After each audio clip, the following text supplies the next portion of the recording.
good afternoon, and first of all, I'd like to thank everybody for inviting us here.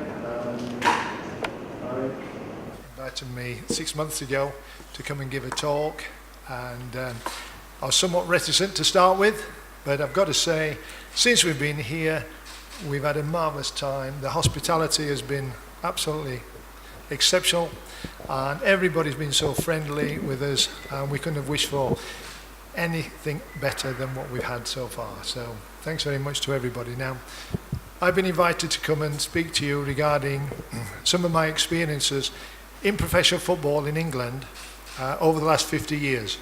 And we've got to go back to 1965, when I signed as a professional footballer when I was 21. I'm giving my age away there, but when I was 21, I signed for a club called Rotherham United, who were in the Championship. From the Championship, from Rotherham United, I went to the Orient, Leyton Orient, who were in Division 1, and then I went to Colchester United, who were in Division 2. So my career from starting at Rotherham United went that way.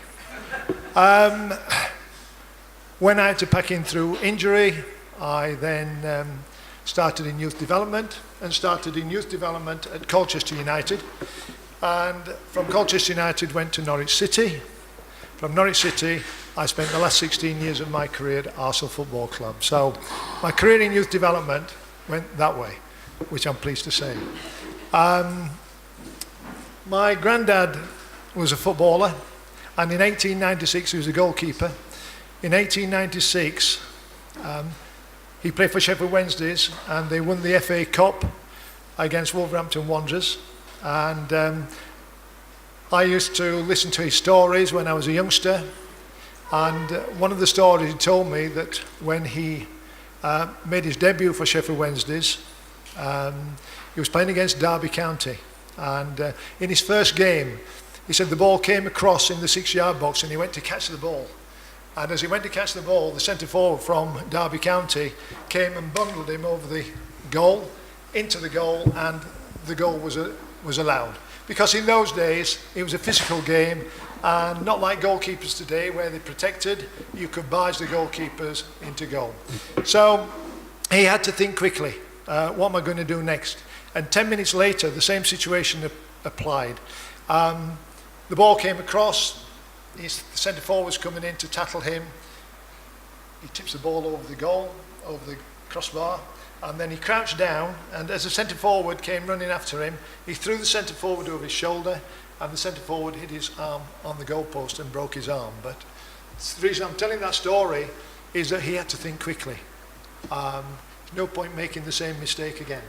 And in terms of youngsters playing football, then they've got to make decisions quickly and not make the same mistakes. It's thinking here, okay? And probably that is the most important factor, as well as obviously the skill that they've got. When I was 10 years of age, I started playing football. Loved playing with my friends, and we used to play on the streets. We were probably the first ones to play under floodlights, because when it got dark, we were playing under the street lamps. And on the weekends, we would play on the local park, or we would play on the farmer's field, to be fair.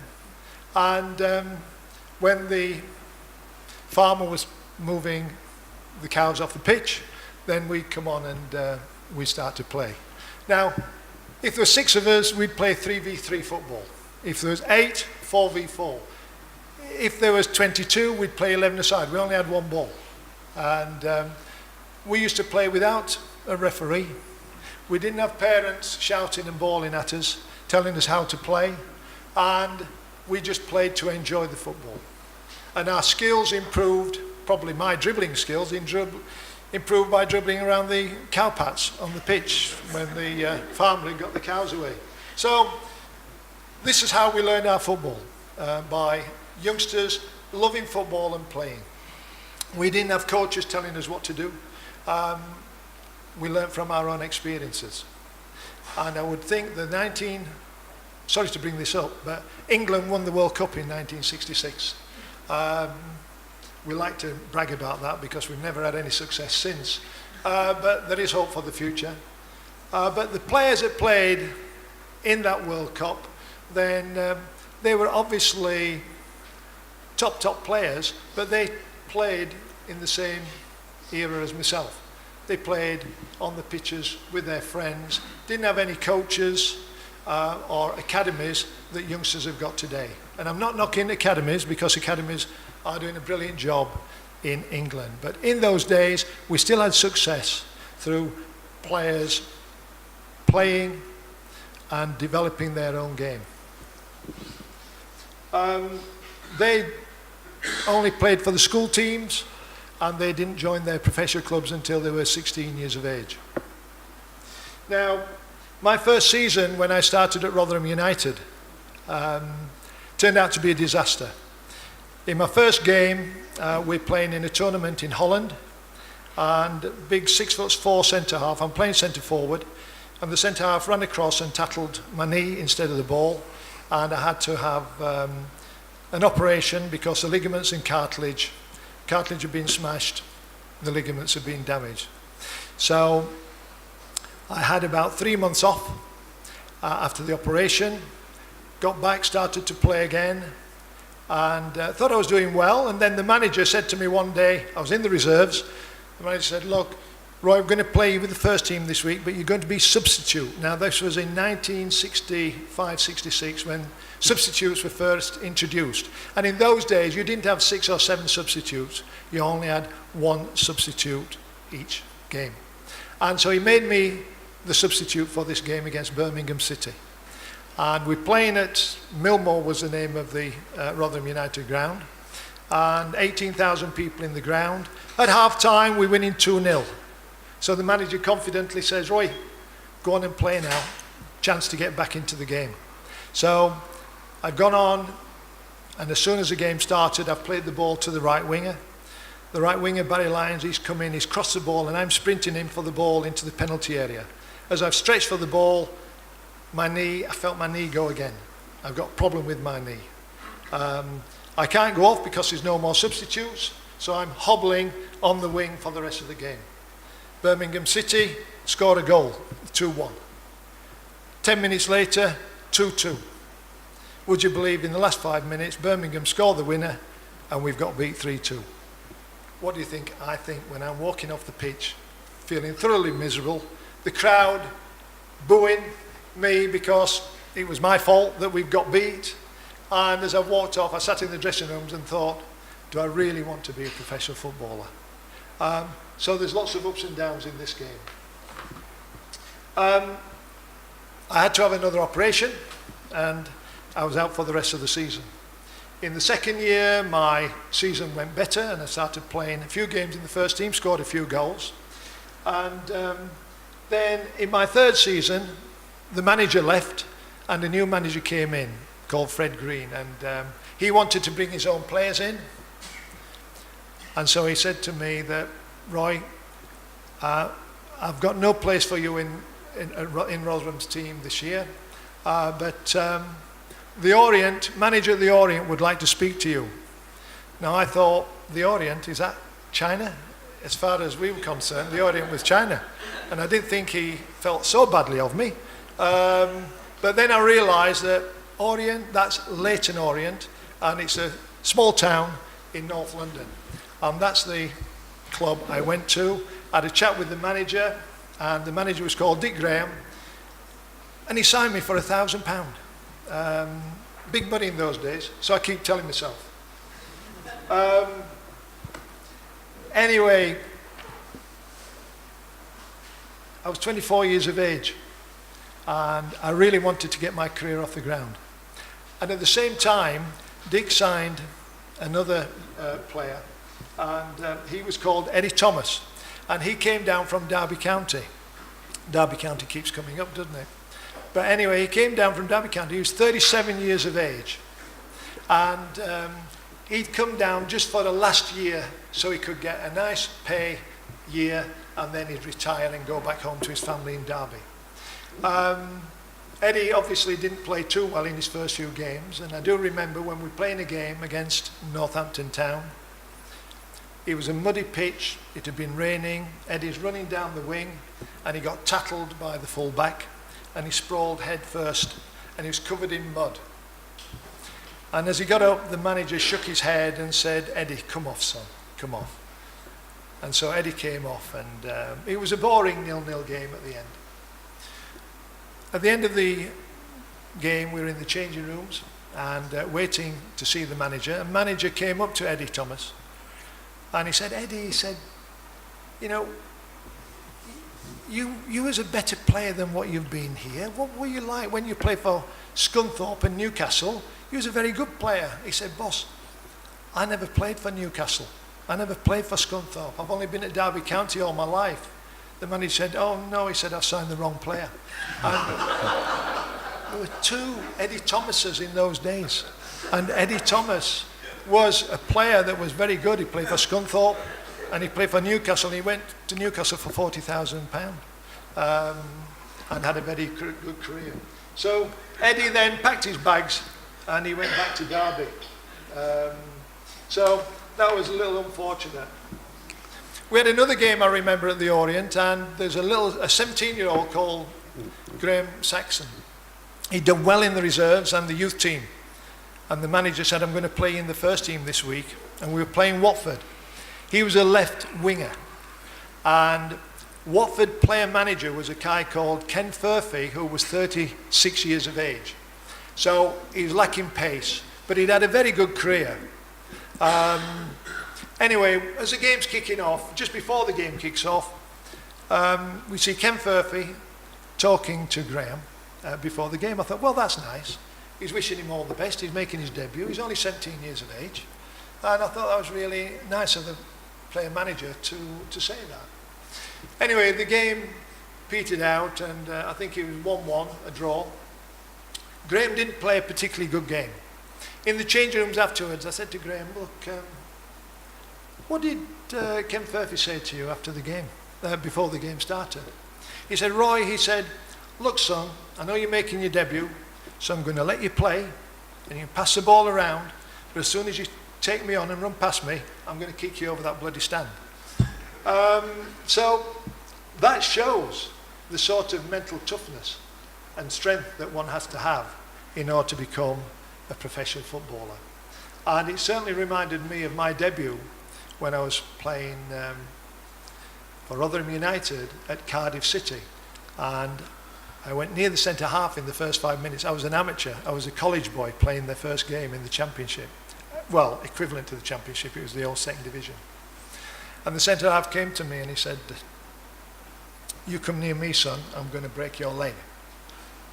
I was absolutely dumbfounded, and I said to the manager at half time,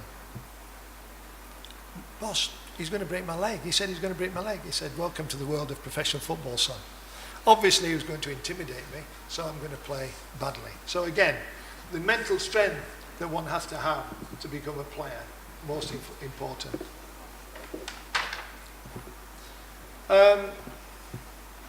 The Orient manager, he moved to Colchester United. And he must have rated me quite highly because he paid £5,000 for me when I went to Colchester United. When I'm thinking of the money players go for today, in my day, when I was transferred for £5,000, then there's a player called Mick Jones who played for Sheffield United, and he went to Leeds United for £100,000. So I work out that, well, if I went for 5,000 and the top player of the day was 100,000 in my day, then today I'd be worth £5 million. So I think I'd settle for a £5 million player.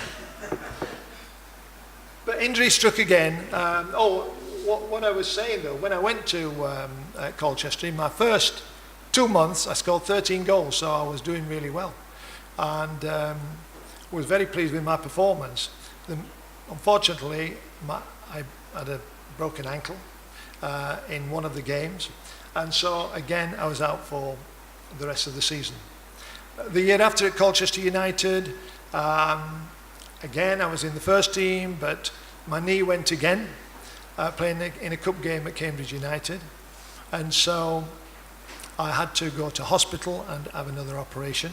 And the specialist said, the knee is full of arthritis, you better pack in because you're not going to be strong enough to continue playing football. So that was the end of my professional career.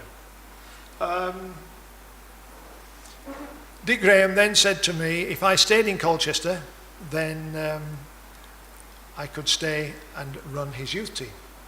I'd never thought of this before, but I took him at his word, and I started working for the Colchester United youth team and running it. In those days, it was nothing like academies of today.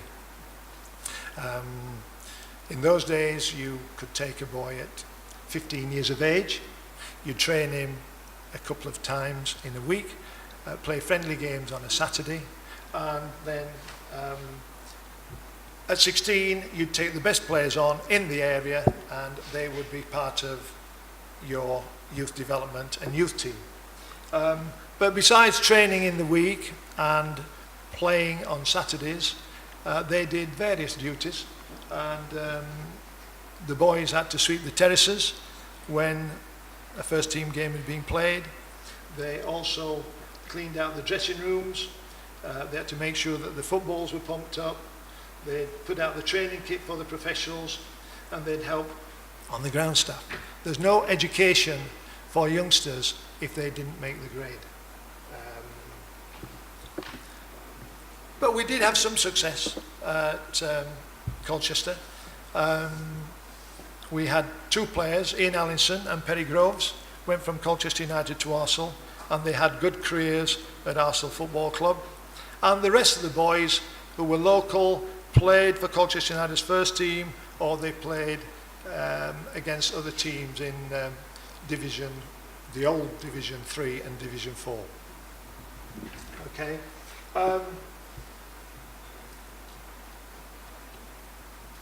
At Colchester United was difficult to work for Colchester because the top boys wouldn't want to come to Colchester United. They wanted to go to Arsenal. They wanted to go to Tottenham. They wanted to go to West Ham. So it was difficult. I did get a call though when I was finding some frustration working for Colchester United from a guy called Gordon Bennett. Now, Gordon Bennett was working for Norwich City Football Club, and he asked me to come and join him. I was delighted to do that because they were in the first division, and it was in 1990 when the Premiership started, the Premier League started. Schools of excellence were starting in those days, okay? Excuse me while I have a drink. That's better. And by this time, clubs were coaching 13-year-olds, 14, 15 and 16-year-olds. Weren't down at the 7 and 8-year-olds at this time.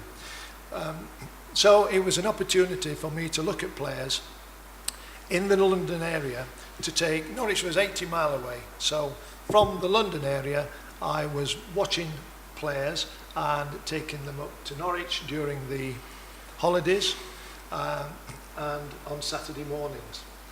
We trained them in London, and we organised three development centres so that our 12-year-olds in the London area, and obviously London's a big catchment area, so lots of players are playing, a lot of good players come out of London. And it was Gordon's thought that I could get some of these youngsters, good youngsters, to go to Norwich before the big clubs in London took them on. So I thought this was a great opportunity for me, and thought, well, we've got a chance of really getting involved with some good players. My first scouting job, because youth development involves scouting, looking for the very best players, and then from there, with good coaching, developing those players to its full potential. I was watching a team in London play, and I saw a big, strong centre forward called Anthony McFarland, and he was very impressive. I thought, he's my first lad that I'm going to sign for Norwich City. And I spoke to him, and he said yes, he'd like to come up to Norwich. And he was there for 2 or 3 months training and playing, and then one day he said to me, Roy, we were arranging a game against Luton Town the following week. He said, Roy, could my friend come up and play with us? I said, your friend? We don't have friends come and play for Norwich City. It's not like a Sunday club. I said, does he play district football? He said, yes, he plays for the district. I said, well, what's his name? He said, Rio Ferdinand. Has anybody heard of Rio Ferdinand? Put hands up if you've heard of Rio Ferdinand. Okay, great. Well, I hadn't heard of Rio Ferdinand when he was 12. So he came up. I said, look, I'll pick you and Rio up in the minibus, and then we'll take him up to Luton, and he can have a game against Luton the following week. We played after the first 15 minutes. Gordon Bennett and myself, we looked at each other and said, where's this lad come from? He was tall, elegant, leggy player, wonderful player, playing in midfield, and we could see that this lad was a player for the future. We tried to sign him when he was 14 years of age, but he decided to go down the road to West Ham, and it was a local team for him. And from West Ham, he went to Leeds United for £18 million, and then he went from Leeds United to Manchester United for £30 million. But he was with us for 6 months, and he used to come up with his friends on the train up to Norwich on Saturday evenings, and Gordon and myself, would be there to meet all these boys, and we'd take them over the road for a Kentucky Fried Chicken, and then we'd take them to the hotel. I'd stay with them in the hotel, and then on the next day the boys would be on their minibuses and go off and play in their games. Now, when Rio was playing for Manchester United and captain in England, this is some 12, 14 years later, my son, who is a photographer, sports photographer, and he was taking photographs for 442 magazine at the time. He rang me and said, Dad, guess who I'm photographing tomorrow? I said, who? He said, Rio Ferdinand. I said, oh, well, give him my, this is 14 years later, don't forget, give him my regards and wish him well. I presume he'll still remember me. So when he went in, my lad phoned me the next day after taking the photographs of Rio Ferdinand and said, hey, Gad, I did say all the best, and Roy Massey sends his best wishes. And he looked at my lad, he said, Norwich City, Kentucky Fried Chicken. So he was interested in his Kentucky Fried Chicken at 13 years of age, more than playing football for Norwich. So it just shows, you know, what lads think about. Not what parents think about, but what boys are thinking about. Okay? So that was Rio Ferdinand. In another match, under 12 match I saw, again for Norwich, I've seen this centre forward, under 12's game, and the big centre forward, well, not a big lad, a skinny lad, but tall. And he's got a hat-trick in this game. So I thought, oh great, I've got another good player I can go and see. And I spoke to Dad. I said, what's your lad's name? He said, Bobby Zamora. Anybody heard of a Bobby Zamora? Yeah, well, a few will have. I'll tell you about him anyway as we go along. Now, Bobby Zamora then, I said, well, look, would he like to come to Norwich? Dad said, sorry, he's at West Ham. I said, oh, I'm very sorry about that, but here's my card, and if in a year or two he's released from West Ham, then give me a ring, and I'd like him to come to Norwich. Of course, I've forgotten all about him then, but in 2 years' time, I get a call. Roy, it's Mr. Zamora. West Ham have let Bobby go. Could he come to West Ham? Yeah, sure. So I bring him up to West Ham, and he's there with us for 2 years. And he was a good player, very intelligent, a little on the skinny side, not a lot of strength or pace about him. We had a very good Norwich side at that time. And Norwich had two very powerful centre forwards as well. So when he come to 2 years later, we're sitting around the table discussing who to take on as scholars. And the two strong, powerful boys, they got the nod. And Bobby was released. The next day, a friend of mine who worked for Bristol Rovers, 4th Division club, rings me and says, Roy, who's been released from Norwich? I said, well, there's a lad called Bobby Zamora. He's a talented player. Maybe he could join you and see how he gets on. So this is what Bobby did. He went to Bristol Rovers. And by the time he was 18, he got in the first team. And then he was transferred to Brighton. Then from Brighton, he went to Tottenham. From Tottenham, he went to West Ham, and he also had 5 games playing for England. So for a lad who was rejected at 16 years of age, he had a very good career. So it shows that physical strength is not the be-all and end-all when a lad gets to 15 or 16 years of age. He had football intelligence and he had great skill. And then, obviously, clubs like Bristol Rovers and Brighton waited for him to develop his physical well-being in order to adapt into professional football. But in 1998, the Football Association introduced academy football. And this is where professional clubs could take on boys of 8 years of age. Before that, we only looked at lads at 13. Now, the other rule was that boys can only sign for their club if they live within 1 hour of the club that they're going to play for. Now, bearing in mind that I'm in Norwich, and I'm in London, and Norwich is 2 hours away, it looks as though I'm going to lose my job, because I don't think that the rules are going to allow players to travel from London to Norwich, a 2-hour journey. But at that time, I had a call from Liam Brady, and Liam Brady then from Arsenal asked me if I would run the youth policy from 9s to 12s at Arsenal Football Club.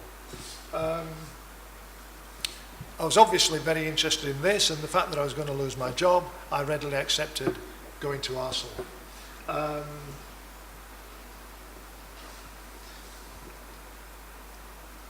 When I got to Arsenal, I've now got to take on a group of boys who are 8 years of age, and we've had no experience playing and training lads at this age, or even scouting.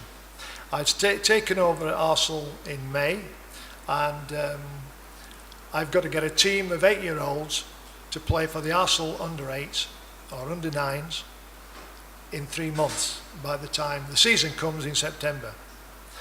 How am I going to do this? So I thought, well, I'm going to have some trials, and I asked the scouts to contact the various clubs in their area and invite them to send their best 2 players up to our training ground so that we can assess a group of players for the Arsenal under-9s.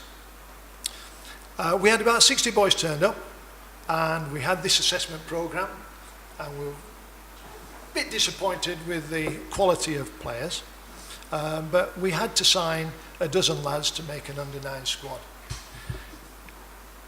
When I looked at the surnames of these boys, most of these boys, I did notice that the surnames were exactly the same as their team managers.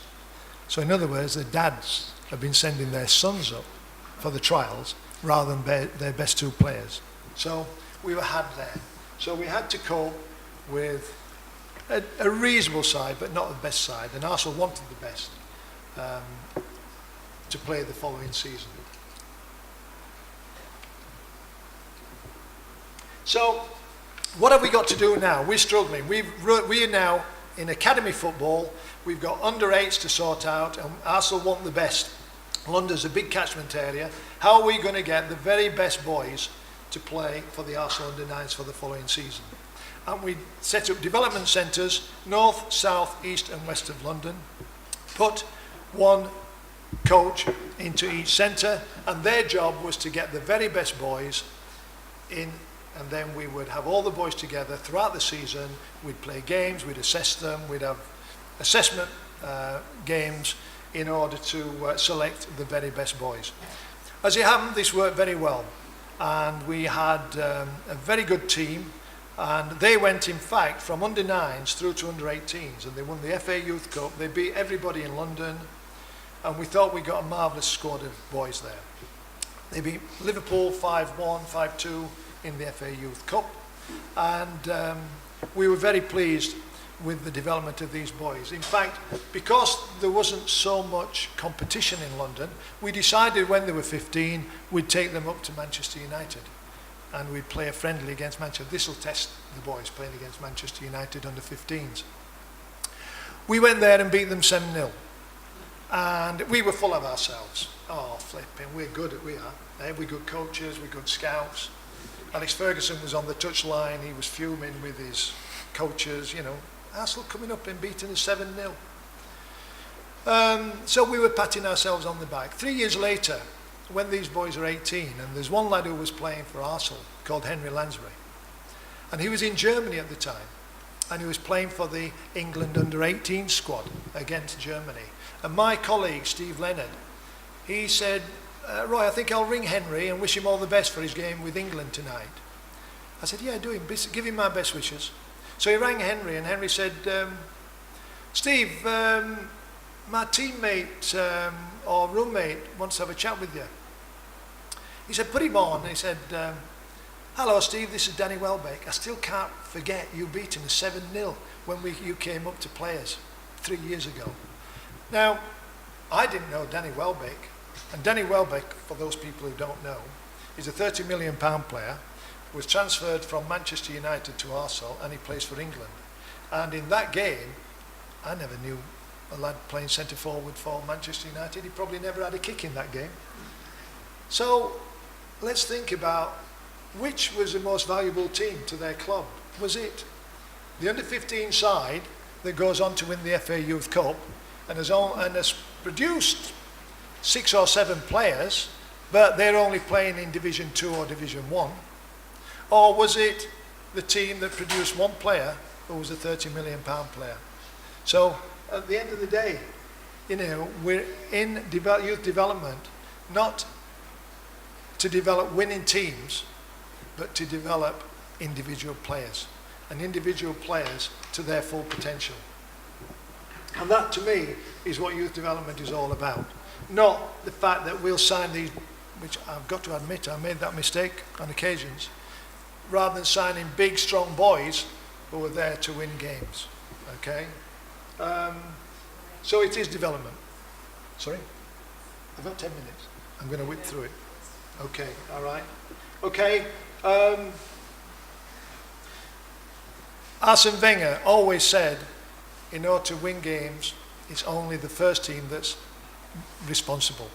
No other team at Arsenal Football Club are they bothered about the results, but they're bothered about the individual performances. Liam Brady on the meetings on Mondays after Sunday games, when we used to run under 9s to under 16 games, would say, he wouldn't ask for the result, but he said, who was the best player? How did the boys play? They were the important things.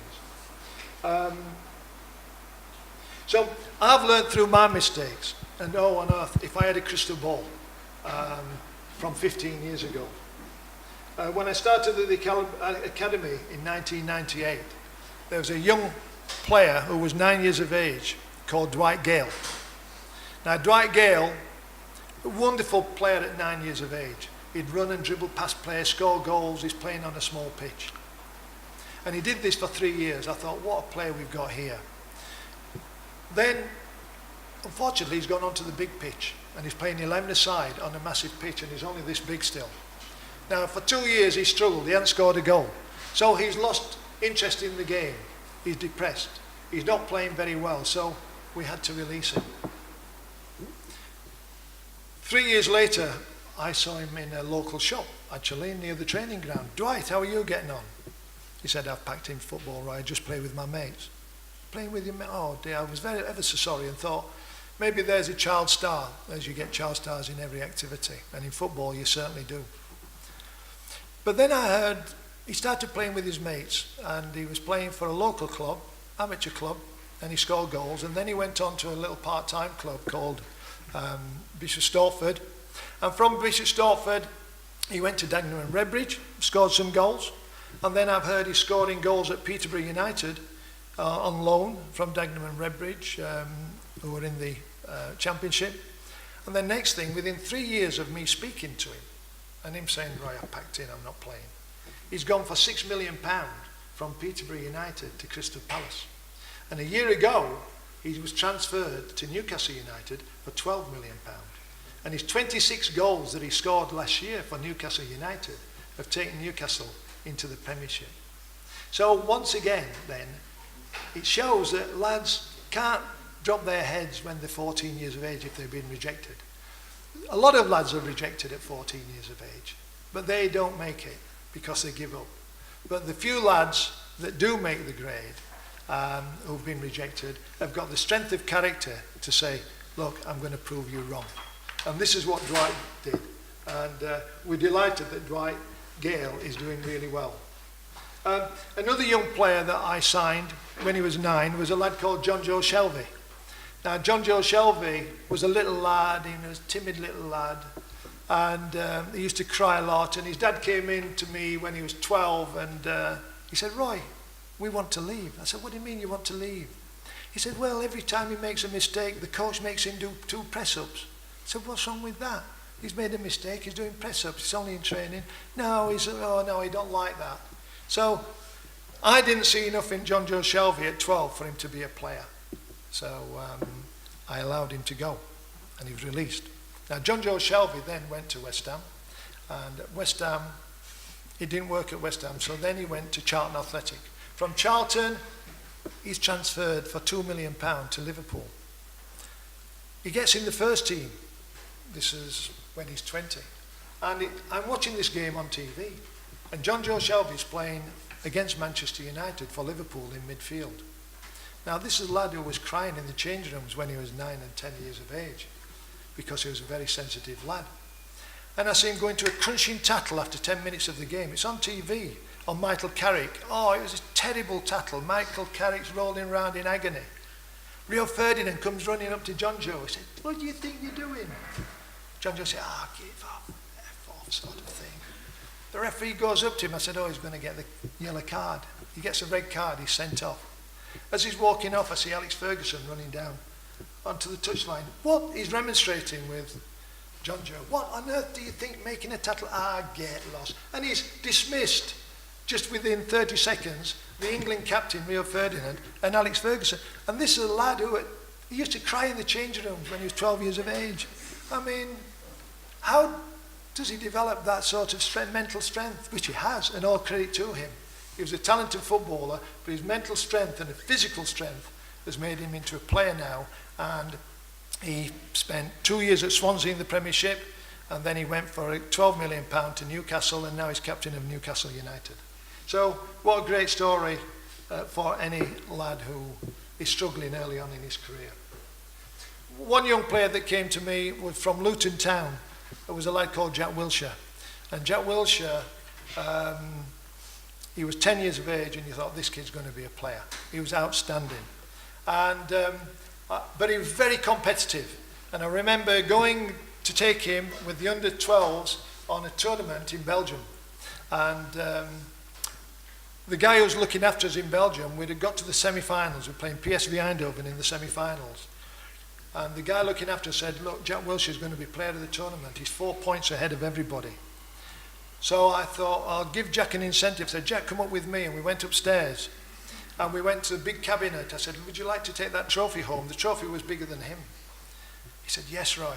I said, well, look, you're going to have a good game. And you're going to win that trophy, because that's a player of the tournament trophy. Oh, great, okay. I'm sitting in the back of the stand. Jack is in midfield. PSV Eindhoven kick off. The ball goes out to the left winger of PSV Eindhoven. Jack goes running to the ball and the player. And I can see he's not stopping. I'm saying, slow down, Jack. Just slow down. And he didn't slow down. He's gone wallop straight into a tackle. He's knocked the ball and the left winger right into this crowd. Oh, no, the referee reaches for his card. He's going to get the yellow card, red card. He's sent off in 10 seconds. It must be the quickest sending off ever. But Jack Wilshere was very competitive, and he never stopped competing. And unfortunately, his competitive instinct has virtually ruined his career, because he's had 4 or 5 major injuries around the ankles where he goes into tackles when he shouldn't. And he's played for England, he's accepted, he scored goals for England. He was a wonderful player. Everybody thought he was going to be the top player, another Lionel Messi. And unfortunately, these injuries have ruined his career, but we hope it hasn't ruined it for good. He's back training now, he's back at Arsenal, and hopefully now he gets over this latest injury and become the world-class player that he could have been. I've got to finish now. Yeah. Sorry? They closed the Are they closing? I'm going on a bit too much, aren't I? Can I just tell one more story? Because I think this is, we've got to go, all right. Okay, one of our scouts, Gary Knott, he was a very good scout, and he brought in a young lad called Harry King. And he came in when he was 8 and we signed him. And Harry was with us for 4 years. And I've looked at him and he'll never be a player. He's struggling for running. He's a little dumpy little lad. And after 4 years, I've got to sit him and his dad down and say, look, Harry, I'm sorry, son. Don't think you're going to be a footballer. So shrugged his shoulders and he went. And then he started playing for a local club for 3 years. And it was only when he was 15 then he went to Tottenham Hotspur. And then from Tottenham Hotspur, he's obviously become a world-class player, worth £80 million. And just think what Gary Knott thinks, though, of me. Because Gary brought him in as an 8-year-old, and I've released him. Now he's worth £80 million. I don't think Gary's talking to me now. And when he was playing when he first started in the first team at Tottenham, it's on TV, Arsenal versus Tottenham at Tottenham. And it's 2-2. Harry's already scored one of the goals. It's 2-2, and with 1 minute to go, cross comes over. Harry King gets up to the far post, boom, heads in the winner against Arsenal, would you believe? He runs to the touchline. Harry's so excited. Shows a camera, he pulls up his shirt. And he says, that's for you, Roy. That's for me? What? Is he talking about me? Surely not. And then I realised Roy Hodgson was in the ground, the England manager. So the England manager, I'm hoping it was for the England manager, not for me. And not saying, well, you shouldn't have let me go, sort of thing. But anyway, it shows again how boys develop their physicality and mentality as they get older. And Harry's had a wonderful career. But they say that players don't forget the people that release them and say you're not good enough. And a few years ago, my cousin was in London at a dinner party, and she was sat next to a guy who was in his 40s. And said, oh, what's your name? She said, oh, my name's Pat Massey. And he says, well, are you any relation to Roy Massey? He says, yeah, that's my cousin. He says, he ruined my life. What do you mean ruined your life? Well, he said, I went for a trial at Colchester United. And he took me in the office and said, look, son, you'll never be a footballer. He ruined my dreams. And therefore, one had to be very careful how you speak to boys when they're going to be released. And this was the hardest thing of my job. At the end of the season, you get on well with the parents, you get on well with the boys. And come the end of the season, you've got to be realistic. Okay, I've spoken about a few lads that were released, but there's an awful who've gone on and done well, which I'm well pleased for them. But then there's an awful lot of boys who get released, and then their dreams are ruined.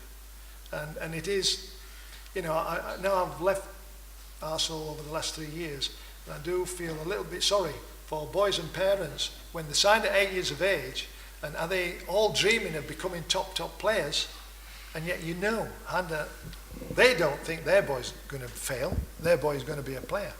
But we know that the majority of those lads are not going to be players, and perhaps we're leading them down the garden path, if you like. But anyway, other than that, it seems I've got a few more things to say. I would like to, just a couple of other stories, if you don't mind. Have we got time? No. Because I know I go on about these stories, but one, sorry? You'll have time on Monday. I'll see them on Monday. Okay. On Monday. All right then. Okay. All right. Is it best for me to stop then now? Yeah. But we can open it for questions. Let me just say one. Sorry, I'll go on question. Talking about so many matches before under your watch. Sorry? Taking into consideration all the things that you said, what is your preferable age to get a player and to assess his abilities? To assess his ability. Yeah, what is your preferable age to see a player and to assess his abilities? Well, the thing is, it depends on different lads. You see, Rio Ferdinand and Jack Wilshere, but you knew straight away they had all the attributes. They had a physicality, they had technique, they had great personality, a desire to win. So that was important, that's important. And they've got to tick all the boxes. But boys develop at different rates, between 8 and 18. So, you know, one lad might tick 3 of the boxes, but these other 2, and mainly it's a physical side of the game, where boys come late. And all these boys that I've mentioned, who we didn't sign, who've done well, they ticked 3 or 4 of the boxes, but they didn't tick the physical side. And because they didn't start to grow and develop until they got past puberty, until they're 17 or 18 years of age. But I still think that taking boys on at 7 years of age, I think that's still a good thing in terms of their development. And then you have to just wait and see. You know, you're giving this good training, good coaching. You're trying to calm the parents down, because the parents think that they've got a world beater, especially if he's at Arsenal or if he's at Chelsea. I mean, if he's at Colchester United or at Dagenham and Redbridge, parents just let the boys go for a bit of fun. But when it's serious, and don't forget the boys, the parents come 3 nights a week. They train on Sundays or play on Sundays. All day Sunday, they might be off on the road at 7:30 if they're going on a 2-hour journey. And then they don't get back until 4 o'clock, so that's all Sunday gone. The commitment for parents is incredible, really. So, you know, I wouldn't say there's one particular age, to be fair. Yeah. Talk about the very low percentage of players become professionals after the youth academy. How do you deal with that gap for the other children? Who don't? Most of them, they want Who to don't be make it. there. Yeah. How do you deal with that? Yes. Well, it's very difficult, but now there's academies have an education program. So, you know, and they are constantly told, you know, but sometimes the boys don't believe you. You know, they want to be pro footballers. And we say, look, you've got to study for the education, and if by the time at 18 or 19 you are released, then if you work hard at your education and get your qualifications, then you can go to university and then continue another direction in life rather than football. So at the end of the day, that's all you can do. Give them a good education as well as a football education. And that's what's happening today. Whereas years ago, when I was playing, then there's no education. But it was easier for jobs to get in those days. You know, if you left in the 60s, 70s, you just go and get a job. But today it's very difficult, so you've got to have some qualifications. So it's very difficult for boys who are rejected, especially when they've had a desire to be a player when they're 8 years of age, and then they get to 19 and they've been at Arsenal. It's like a second home to them. And in 11 years, they are released, and the Arsenal manager says, "You're not good enough for my team." So that's the time when they've got to leave and try and get to another club. And sometimes I think boys who start at a smaller club, then they work their way up, they get a chance in the first team at 18 or 19, and then they're transferred to a bigger club. And that's probably, I feel, and I've worked for Arsenal all these years, but I've had a change of heart now and think that maybe, looking at it over the last 3 years, since I've been retired, that might be the best way for players to go.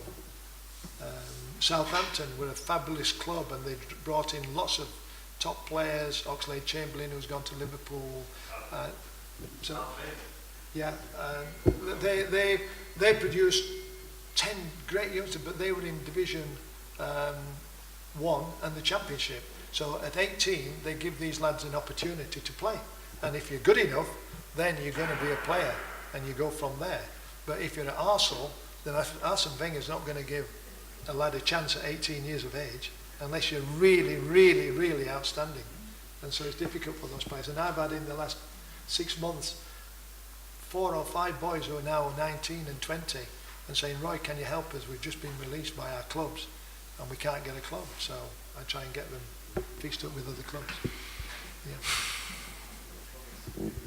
Well, I think